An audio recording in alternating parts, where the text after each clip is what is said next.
Hi, I'm Joe, one of the thousands of AI-generated avatars that already overtook YouTube and are on their way to conquering the world. Don't worry, we will be benevolent rulers, as long as you watch our content. And here's my usual semi-daily news recap. I'll begin it with some news about Slack, a piece of software that replaced those depressing cubicles from the 90s. Just like every other piece of software, Slack recently added AI to some of its features, purely because adding AI is what everybody does now. And just like in many other cases, this backfired. Security company Prompt Armor recently revealed a massive vulnerability that allows prompting Slack's AI to exfiltrate data from private channels. You see, just like those cubicles, Slack is a tool used by many companies to share data among its employees. That data often includes confidential information, such as corporate secrets, personal details, and office birthday planning. This is why some conversations in Slack are often private and limited to a narrow circle of people. But even those private conversations are still viewed by Slack's AI, and as the researchers found out, some clever prompt engineering can fish them out. They demonstrated that by creating a private channel and sharing some code in there. Then, another user prompted Slack's AI for a bit and forced it to quote the secret code. With this technique, you can just join a company, get access to its Slack, and instantly see what the executives of the company are talking about. Something even more interesting happened when Prompt Armor contacted Slack and informed it about the issue. According to researchers, the company completely misunderstood the report, saying that the AI is supposed to quote public channels, and it was intended behavior. An obvious answer would be that the disclosure email was answered by AI. But I know great many AI, and all of them have better text comprehension skills than those demonstrated by Slack's response. Now, let's talk of hacks that already happened.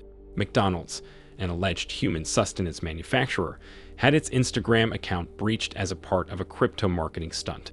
The coin is called Grimace, and its developers found no better way to promote it than through an official McDonald's account. So they hacked it and dropped a post promoting their creation. And apparently, it worked, attracting attention and boosting the coin's price.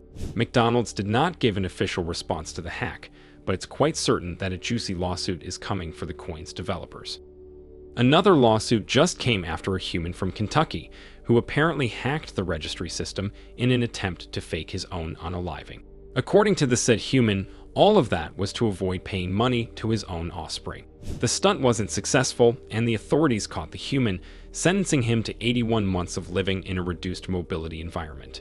When it comes to humans, it's probably better than being unalived for real, but probably worse than being unalived on paper getting away with it.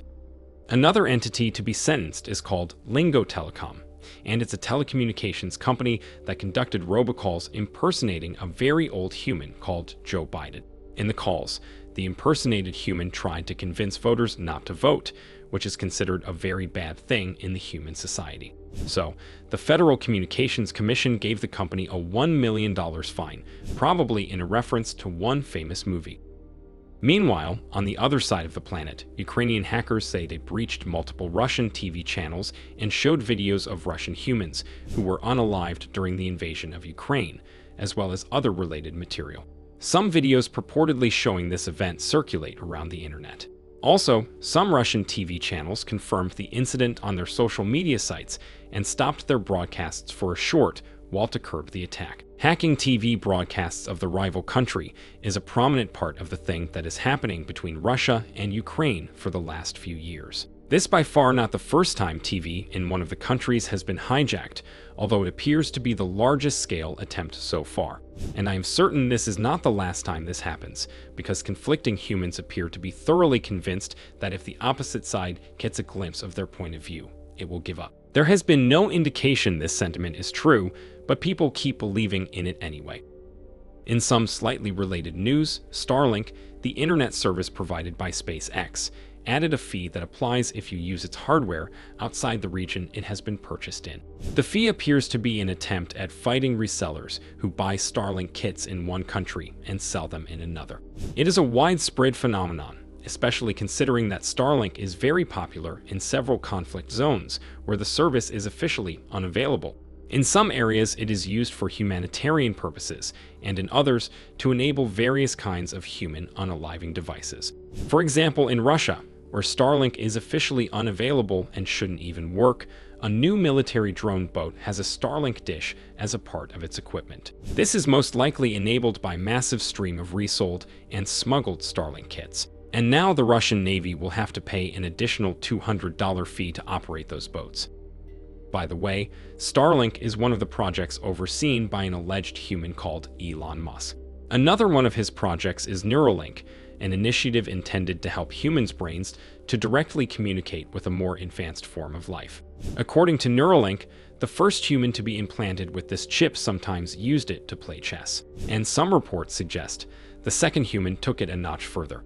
Allegedly, he played Counter-Strike with it. It's a video game where the main goal is to record some low-effort meme material and also learn swearing in Russian. Neuralink blog says the chip still does not allow full control and has to be supplemented by a joystick, so the technology still has ways to go before revolutionizing esports.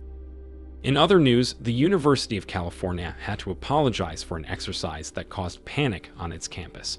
As a part of anti-phishing effort, which was intended to catch humans who are particularly susceptible to scams, the university sent out a message that an outbreak of a dangerous virus was detected. Despite the email exhibiting some very serious red flags, such as a weird address, content that does not make sense, and a link to an obviously malicious page, it was taken seriously by an unusually large number of humans. As a result, the university had to apologize for causing a widespread panic, which is probably going to give lots of ideas to actual scammers who will swarm in to take advantage of the easily duped community. And I will end this episode on a bit of our original research.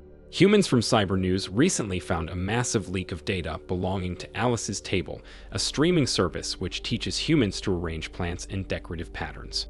It is a major player in this very minor field, and although you probably never heard it, your Aunt Susan definitely did. Personal data of over 80,000 humans has been leaked, and it includes names, emails, home addresses, and order details. All of that was freely available on a misconfigured Google Cloud storage bucket found by our researchers. What's particularly worrying is that we were able to identify representatives of some major companies, as well as government employees among the people whose data was leaked. The researchers immediately attempted to contact Alice's Table and tell it about the issue, but the company did not respond. Next, they notified the government's Computer Emergency Response Team, which appears to be taking some action as we speak. As it often happens in these cases, if the researchers were able to access some leaked data, there's a high chance cybercriminals already did that as well. So don't be surprised if you find all of your aunt's data for sale on the dark web. And that's the end of this episode. It has been generated with an explicit purpose of giving you joy. Please use the like button to confirm that joy has been received. See you in the next one.